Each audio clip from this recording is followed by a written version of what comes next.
Bonjour à tous et bienvenue sur la chaîne Adventis. Je m'appelle Johan et nous allons dans cette vidéo chercher à mieux comprendre ce qu'est l'éco-prêt à taux zéro, l'éco-PTZ. Alors il faut savoir que comme toute chose, l'éco-PTZ est amené à évoluer ces prochaines années.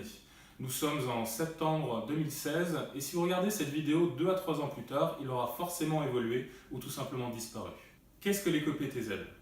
L'éco-PTZ est un prêt dont l'intégralité des intérêts est prise en charge par l'État. Il est exclusivement destiné aux personnes qui veulent rénover énergétiquement leur résidence principale. Ce sont des fonds d'un maximum de 30 000 €, mais nous allons y revenir plus tard dans la vidéo. Pour qui et pour quel logement?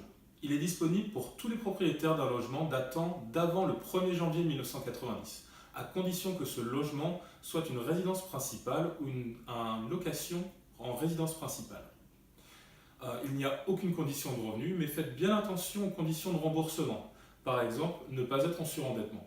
Comme tout crédit, il y a des conditions car ce sont les banques qui vous octroient ce crédit. Quels travaux sont éligibles? Il y a beaucoup de travaux éligibles à l'éco-PTZ et nous allons les classer en 3 parties. Premièrement, l'isolation, à condition qu'elle soit performante. Donc tout ce qui vient toucher à l'enveloppe de votre bâtiment, que ce soit la toiture, les combles, les murs extérieurs, fenêtres, ouvrants et portes si celles-ci donnent sur un local non chauffé comme un garage. Deuxièmement, le remplacement d'un système de chauffage ou d'eau chaude sanitaire. Alors, par exemple, ça peut être un poêle à granulés, une chaudière à condensation, un ballon thermodynamique ou tout simplement une pompe à chaleur. Faites bien attention pour la pompe à chaleur car celle-ci ne doit pas être RR. Elle n'est plus éligible depuis le 1er janvier 2015.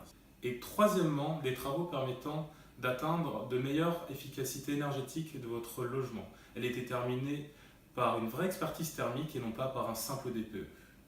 Elle est faite par une entreprise spécialisée. Il y a 2 paliers.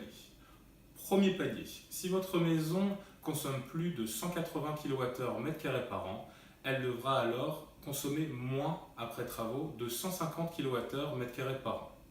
Deuxième palier, juste ici, si elle consomme moins de 180 kWh par an, elle devra descendre en dessous des 80 kWh par an. Un dernier point très important sur ces travaux, ils doivent être réalisés par des entreprises RGE, c'est-à-dire reconnues garants de l'environnement. Sans ça, vous ne pourrez pas obtenir l'éco-prêt à taux zéro. Donc faites bien attention. Quelle somme et comment l'obtenir? Ce crédit a un plafond de 30 000 € et pour cela, vous devez faire un bouquet de travaux. C'est-à-dire, pour 2 travaux, vous allez avoir un maximum de 20 000 € et pour 3 travaux et plus, 30 000 €. Mais faites bien attention, à partir de l'obtention de ce crédit, vous n'avez que 3 ans pour réaliser vos travaux. Alors, comment l'obtenir? Il faut s'adresser à une banque avec le formulaire devis. Ce formulaire doit être rempli par les entreprises RGE choisies par vos soins. Bien sûr, je vous mettrai ce formulaire dans la description. Quelles sont les nouveautés pour 2016? Alors, comme dit auparavant, la durée de réalisation des travaux passe de 2 à 3 ans. Donc maintenant, vous avez 3 ans pour réaliser vos travaux. Il y a aussi la création de l'éco-prêt Habiter mieux en relation avec l'ANA, mais nous y reviendrons prochainement dans une nouvelle vidéo. La facilitation d'obtention de l'éco-PTZ avec celui du prêt à l'acquisition. Et enfin, depuis le 1er juillet 2016, vous pouvez obtenir 2 éco-PTZ à condition que la somme globale des deux ne dépasse pas 30 000 €. Alors, chose très importante et qu'il faut garder en tête, c'est que l'éco-PTZ peut être couplé avec d'autres aides. Alors, par exemple, ça peut être le crédit d'impôt pour la transition énergétique, le CIT, le prêt complémentaire pour le développement durable, les aides de l'ANA. Il y a d'autres aides aussi des collectivités locales, mais cela dépend d'où vous habitez. Et enfin, certaines aides des fournisseurs d'énergie.